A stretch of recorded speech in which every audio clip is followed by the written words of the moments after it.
Hi, I'm Dave Mattson, CEO of Sandler. Today, I'm joined with James Alberson, who is a franchisee out of Seattle, Washington for the last 10 years. Now, James came out of both sales and management from corporate America. So, James, welcome. Thank you.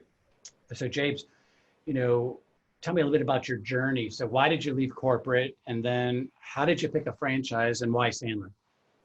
Okay, well, hey, that's I actually came upon Sandler by kind of by accident, after about 20 years in corporate, really in the medical sales space, pharmaceuticals, biotech devices, and that sort of thing. And I worked for a small company at the time. Not a lot of employees, had a lot of travel, covering part of some open territories in the country, and just ran across a friend who was taking Sandler, and he said, "Oh man, you should. I'm doing this training program. You should check it out." And I said, "Look, dude, I've been there, done that. Used to work for J&J, and they bring in the trainer of the month or the flavor of the year." But he convinced me to sit in, and it was the President's Club at the time, and I was intrigued, and I said, "Wow, okay, well this is interesting," and it just kind of lit the match, if you will, to investigate a bit further. I didn't know about the franchise model of really sales training. I had taken Dale Carnegie years ago, but I don't really think that's a franchise. I could be wrong. But I did more investigation, and I think anybody who's been in corporate for a number of years, they may get to a point where they say, have I had enough of this? Do I want to roll the dice, bet on myself? I love the model. I had done training and things like that, and it just spoke to me, and I basically pulled the trigger. That's that was 10 years ago, and here I am. They say if you're going to bet on anything, bet on yourself, and that's what I did. So, and you've done well. It was a good bet. Oh, it was a good bet. Yeah. So, well, it's like you're at the craps table all night long in Vegas. You start off well, you hit some bumpy times, you get a little nervous. Oh, you put a put bet out there, and then you're on a roll, and so it's not a cakewalk. I think anytime anybody starts a business, and I like to say anytime somebody stops sending you a paycheck, right, you never really sleep the same again. But it's certainly been a good ride, and I've met a lot of great people and done a lot of great things, so I don't regret it. Well, it is a true statement. It's called entrepreneurial horror. When you wake up at 2:00 in the morning, did I do? Should I have done? What's this? What's that? Right. And there's no one to call, right? I mean, you're on your own. Pretty So, much. yeah. So tell us a little bit about your business. Are you by yourself? Do you have some people that are working for you? At this Business point, model is different out there. Yeah, and that's what I like about Sandler. Right now, I'm by myself, single man operation. Over the years, I have had an associate here and there. I can't say here and there. I had one associate a few years ago. That didn't quite work out, and quite frankly, I just haven't revisited that particular model. There's benefits and there's pros and cons to being by yourself or having a team of people. So right now, I do a lot of outsourced additional work, admin, marketing, and just kind of run the business myself. That may change in a few years, but it works for me right now. Well, you've got a variable cost. It sounds like you've got flexibility. And Absolutely. I mean, quite frankly, that's a model that a lot of the trainers follow. Mm-hmm. I guess the good thing is you get to pick and choose what works for you and your lifestyle, right? Right. Well, absolutely. Yeah, we're not going to force you to do that. We all think the other thing that I think from a flexibility standpoint, which I'd love your feedback on, is who you go after. Is it entrepreneurs? Is it leaders? Is it sales managers? Is it inside sales? Is it outside sales? Because we have content, tools, training, consulting for any customer facing revenue generating person in a company. So I don't think you can ever get bored, to be honest with you, but I'd love your thoughts.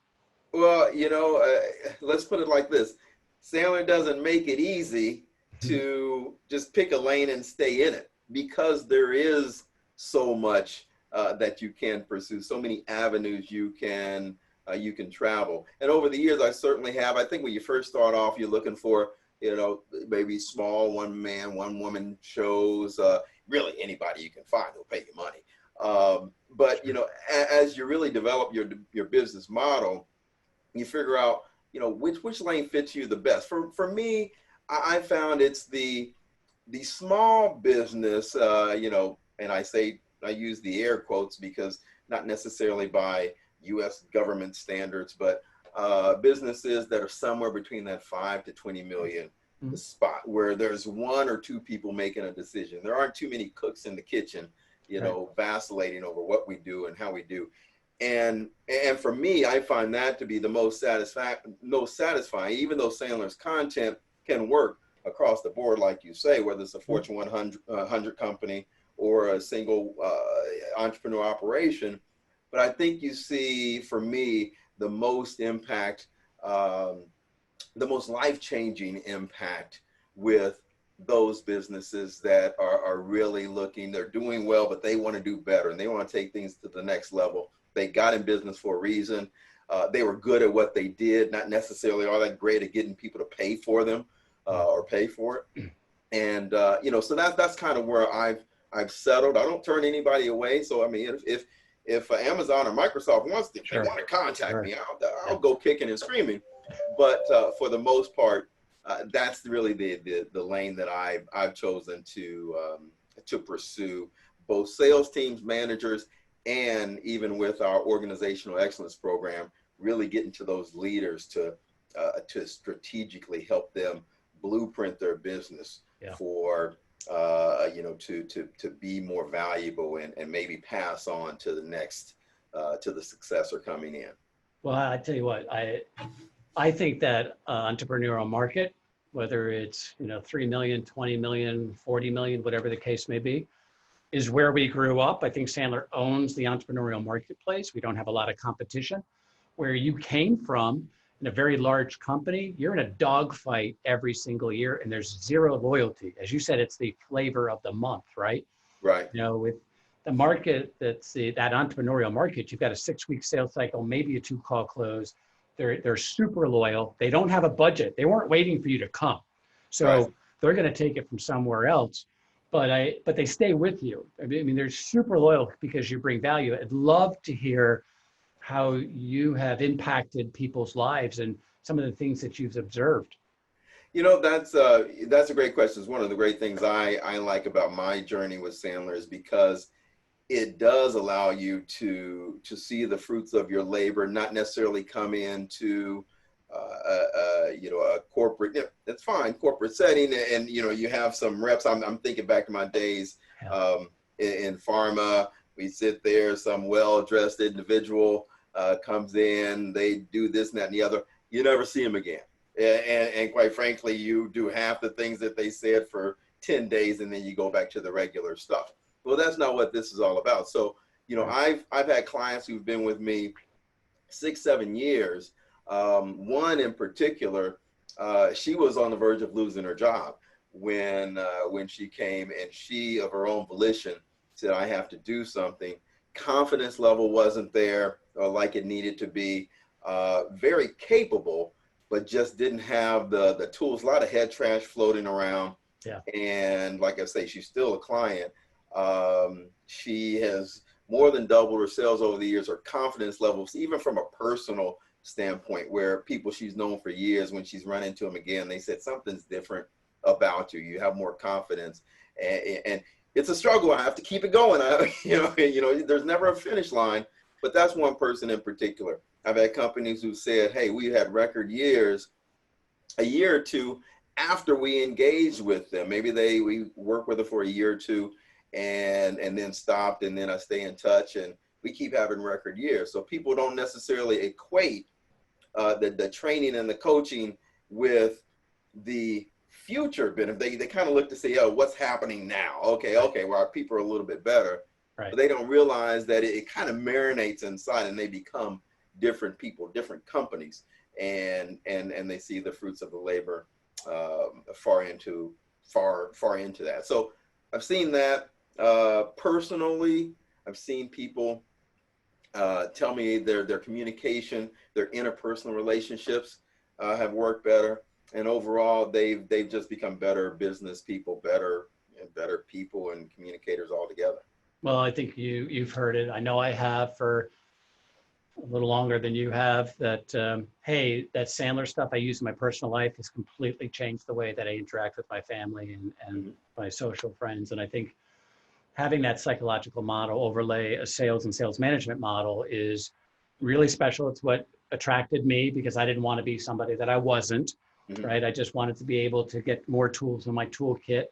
And Sandler's certainly known for tactics and strategies, although that's not all we do. But I think when you go to a program and you can leave with actionable items, like I can do those 5 things today and it'll have an impact on my business, super cool. And most companies cannot do that. Right. Couple more questions for you. Sure. One is you're in a technology hub, right? Seattle, some large tech companies, Mm-hmm. certainly in the cutting edge. If I look at your city typically is ahead of others when it comes to certain innovation. So Mm-hmm. as you look at what's going on in the marketplace with, whatever, you can look at it from different perspectives. You've been here now for 10 years. Have you seen Sandler stay with the changes in the marketplace, or are we always trying to catch up, or how do you view that? Well, this is the place where, this wasn't planned for anybody who's watching. This is where I give you a shameless plug, Dave. I think, I've always been impressed with your vision on how you've seen the changes, stayed up with them, gotten ahead of the curve, and actually kept the Sandler going in the right direction. And whether it be our Sandler Online Learning Resource Management Center, recognizing that the in-person, nothing really, in my opinion, replaces the instructor-led in-person model. Have a little challenge right now with the COVID thing, but we'll get back to that. But with reinforcement, I mean, not just, it's a digital world. How are we building the platform so that we can always be in front of those people who are truly motivated to get better? So I've seen in that area, we have the Sandler Alexa app, kind of keeping track with the times of whether you say the millennials, Gen Z, just Alexa's taking over the world. Once again, another way that the momentum of Sandler keeps pace with the technology. And for people who've been with Sandler 25 years, there are some folks, and sometimes old dogs don't learn new tricks, but then you find out that they do, or really the other thing I like about it is that because the network is so large and everybody is looking to help themselves, you can always learn something from the old folks who've been here and the new people who come in. Sometimes people remind you of the things you used to do that you don't do anymore. Yeah. And there's a technological spin on it. We just had our conference, our virtual conference, of all the Sandler people earlier in June. And one of the presentations was about how one of the longtime Sandler franchisees, how he had transitioned, pivoted to what made everybody feel not okay, as far as if you ask me, how his distance learning was set up. I mean, the technology he used, and everybody's envious of that. And because you have that, you have this constant kind of feeding that desire or that realization that I need to keep up with the Joneses, keep up with the times. And I think Sandler does a great job of it. Well, I don't know if that totally for me, answers the question, but I hope. Because we've got so many trainers out there who are entrepreneurs, who are consultants, who are tinkerers, I'd love to take credit, so thank you, but it's not me really. It's me listening to people like yourself in the field. And I think that collaboration, which is, you cannot find that in other franchises because we train other franchises. Mm-hmm. That collaboration between home office and the field, I think, is invaluable, and it helps us stay ahead of the curve. And it's really different than what people are accustomed to coming from corporate, right? Because, oh, that's the people at head office. Oh my goodness, they don't know what they're doing. I just don't think that that exists here. Mm-hmm. But I'd like to ask you a couple more questions before we go. Sure. One is, uh, what advice would you give people who are looking at the business, right? So I'm looking at the business. You've done that. You certainly can remember back there. You had, hey, I don't want to do training. Hey, I don't know about a franchise, which is very common. Oh, maybe I should do it on my own. That's the third big one. I don't need content. I don't need systems and processes. Right. What advice would you give them that would help them decide whether this is for them? Great question. I think really my advice is simple. If somebody's serious about looking at it, obviously learn as much as they can, but Sure. learn talk to as many Sandler franchisees as you can. I don't know anybody who's not willing to talk to somebody to help them make the most informed and best decision. It's not a fit for everybody. Right. I mean, I've personally talked to franchise prospects, and through the conversation, I let them know, I'm not sure this is what you're looking for. They kind of had a different vision, and they appreciated it. You don't want people making the wrong decision. These are lifetime decisions. But I also suggest that they visit we always say crash a class. They visit a franchisee in their area, or make a special point to when they're able to actually get out, so they can see it in action, and maybe not just once, and maybe not just one individual, but go to a few classes. Right. Nothing beats learning from, actually being in the environment and having a conversation with somebody in the trenches. You can study war and strategy all you want, but man, as soon as you get out on the battlefield, Yeah. you find out all the things they didn't tell you. And now it may be too late. Well, so, what did Mike Tyson say? You can have the best plan until I smack you in the face. Exactly. Right? Exactly. Wise words. It's the darn truth. So I've always gotten a ton of satisfaction from working with clients. And honestly, I think I learn more from them than they do from me, to be honest. Mm-hmm. So if you had to pick one area that you said, hey, this is the most satisfying part of the business for me, what would it be? I'd have to say that's tough. I like training. I like being in front of a group of committed people looking to learn. But I think I would have to settle on the coaching, the really the one-on-one, one-on-two, whatever it is. Coaching where we're talking about real world stuff. I mean, there's the conceptual, and then there's the actual. How do we put this into play? That's where I see the most impact. That's where the creativity happens. That's where the genius attacks occur. And sometimes it's something really simple, that they just didn't think about, but you need another head in the game, right, with a different viewpoint. And that's where I actually see those incremental changes, really occur. You work on things and they go out. I mean, it's like anything in sports. You can learn, you can look at the playbook and all that, but nothing beats actually going out on the field with a quarterback coach and, kind of going through some mechanics and saying, oh, well, now I get it. Yeah. So for me, I would say it's the coaching. Well, for all those that are watching, if you're looking for something that you'd love to be a coach, a trainer, a sales manager, and a mentor, this may be for you because you can stay in the local marketplace as James has. So why don't you give us a call at 410-559-2033 or email us at franchising@sandler.com, and we'll help you decide whether this is a place that could be your last career stop.